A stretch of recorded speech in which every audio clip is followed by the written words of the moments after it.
नमस्कार। आज हम भगवत गीता के एक बहुत ही चर्चित सिद्धांत पर बात करने वाले हैं, निष्काम कर्म। हाँ, जिसे अक्सर लोग कह देते हैं कर्म करो, फल की चिंता मत करो। बिल्कुल। तो हमारे पास गीता के कुछ अंश हैं और आज हम कोशिश करेंगे कि इस विचार के असल मतलब को समझें और देखें कि आज की भागदौड़ वाली जिंदगी में ये कैसे काम आ सकता है ना। हाँ, तो चलिए शुरू करते हैं उस मशहूर श्लोक से, कर्मण्येवाधिकारस्ते मां फलेषु कदाचनम मां कर्म फल हेतुर्भुर माते संगोस्त्व कर्मणि। इसका आखिर मतलब क्या है? देखिए, ये श्लोक बिल्कुल साफ कहता है कि हमारा अधिकार, हमारा कंट्रोल सिर्फ हमारे कर्म यानी एक्शन पर है। सिर्फ एक्शन पर? हाँ, उसके नतीजे या फल पर हमारा कोई अधिकार नहीं है, कभी नहीं।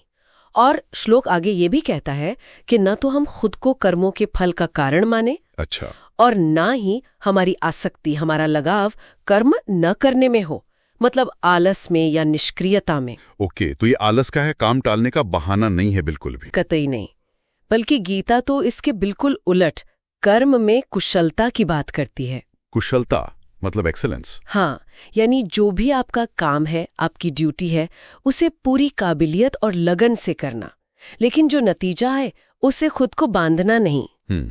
पर ऐसा क्यों? मतलब नतीजे की परवाह किए बिना काम करना, ये थोड़ा सुनने में अजीब नहीं लगता? आज के जमाने में तो रिजल्ट ही सब कुछ है। ये बड़ा गहरा सवाल है। देखिए, जब हम फल से, नतीजे से बहुत ज्यादा जुड़ जाते हैं ना, तो फिर सफलता, सुख दुख, ये सब चीजें हमें बहुत परेशान करती हैं। हाँ, ये तो है, टेंशन बहुत हो जाती है। बिल्कुल। गीता बताती है कि जब हम फल की चिंता छोड़ देते हैं तो मन शांत रहता है, स्थिर रहता है, चाहे बाहर कुछ भी हो रहा हो। तो मतलब मानसिक शांति? हाँ जी, एक तरह की स्थिरता और शांति। तब आप अपना बेस्ट दे पाते हैं, क्योंकि आपका पूरा ध्यान काम करने पर होता है, नतीजे के डर या लालच पर नहीं। यहाँ एक सवाल आता है मन में, आज की दुनिया तो बहुत कॉम्पिटिटिव है। क्या इसका मतलब है कि हमें एम्बिशियस नहीं होना चाहिए, लक्ष्य नहीं रखने चाहिए? नहीं, ऐसा बिल्कुल नहीं है। गीता लक्ष्य रखने या महत्वाकांक्षा के खिलाफ नहीं है। तो फिर? वो सिर्फ उस लक्ष्य के फल से जो एक चिपकाव हो जाता है ना, जो चिंता होती है, उससे बचने को कहती है। अच्छा। सुझाव ये है कि कर्म को एक समर्पण भाव से करें, जैसे ईश्वर को अर्पित कर रहे हो। ईश्वर को अर्पण? हाँ। इस भावना से करने पर कर्ता यानी काम करने वाला कर्म के बंधन से, उसके अच्छे बुरे असर के मानसिक बोझ से काफी हद तक मुक्त हो जाता है। ये उस तरह के कर्म से अलग है जो लोग सिर्फ स्वर्ग या दुनियावी फायदे के लिए करते हैं, जैसा गीता में भी बताया गया है। ज्ञानी लोगों के बारे में क्या वो कर्म करते थे? बिल्कुल। गीता में राजा जनक जैसे ज्ञानियों का उदाहरण है। वो भी लोक संग्रह के लिए, यानी समाज को सही दिशा दिखाने के लिए कर्म करते रहे। उनका मकसद फल पाना नहीं, बल्कि अपना कर्तव्य निभाना था।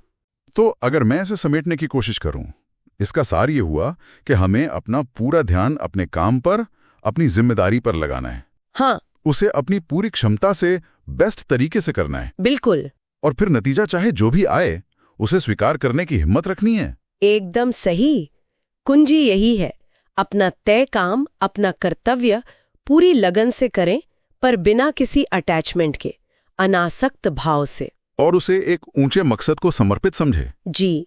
गीता ये भी मानती है कि कोई भी काम पूरी तरह परफेक्ट नहीं होता, उसमें कुछ ना कुछ कमी या दोष हो सकता है, जैसे आग धुएं से ढकी रहती है। हाँ, ये बात तो है। लेकिन फिर भी अपना स्वाभाविक कर्म या ड्यूटी छोड़नी नहीं चाहिए। तो कुल मिलाकर निष्काम कर्म का सिद्धांत हमें अपने काम में एक्सीलेंस लाने और साथ ही मानसिक शांति बनाए रखने का रास्ता दिखाता है।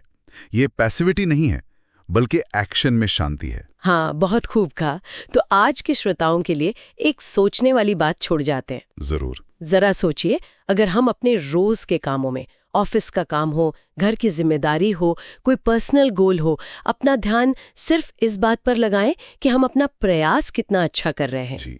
ना कि इस पर कि नतीजा क्या होगा, इनाम मिलेगा या नहीं, फेल होंगे या पास। हाँ। तो हमारे काम करने के अनुभव में और हमारे मन की शांति में क्या और कैसा बदलाव आ सकता है, इस पर विचार जरूर कीजिएगा।